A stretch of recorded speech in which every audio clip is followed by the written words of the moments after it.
स्थानिक स्वराज्य मतदारसंघाचे निकाल आता हाती येऊ लागलेले आहेत आणि मला आनंद आहे की महायुती प्रचंड मोठ्या प्रमाणावर यशस्वी होऊन महाराष्ट्राच्या विधान परिषदेमध्ये एक भक्कम स्थान महायुतीचं होतंच, पण अधिक भक्कम झालेलं आहे असं मी म्हणलं तर वावं ठरू नये.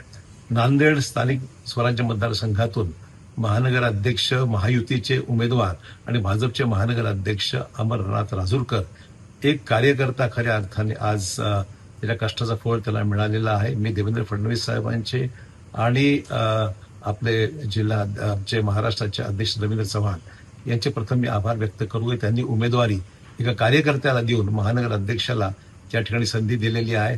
केंद्रीय नेतृत्वामध्ये मोदी साहेबांचे, नवीन साहेबांचे आणि अमित शाह साहेबांचे आभार मानतो की त्यांनी राज्याच्या प्रस्तावाला अनुमती दिली आणि अमरनाथचं नावावर शिक्कामोर्तब केलं. आणि त्याचबरोबर कार्यकर्त्यांच्या प्रचंड मेहनतीतून अमरनाथ राजूरकर हे चांगल्या मताधिक्याने विजयी झाले, हे मला याचा आनंद आहे. त्यामुळे नांदेड जिल्ह्यामध्ये आता सर्वत्र भाजपमय वातावरण आहे. एकीकडे आपण पाहतोय की महानगरपालिकामध्ये भाजपचा महानगरपालिका आलेली आहे, नगर परिषदेमध्ये आलेले आहेत 5चे 5 आमदार आणि जिल्ह्यातील सगळे 9चे 9 आमदार हे आता महायुतीचे आज नांदेड जिल्ह्यामध्ये आहेत.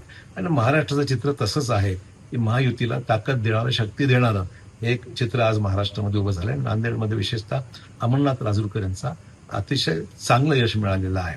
मी एकनाथ शिंदे साहेबांचे आभार मानतो, सुनीताताईंचे आभार मानतो आणि विशेषतः आमचे मुख्यमंत्री देवेंद्र फडणवीसजी आणि रवींद्र चव्हाण साहेबांचे आभार मानतो.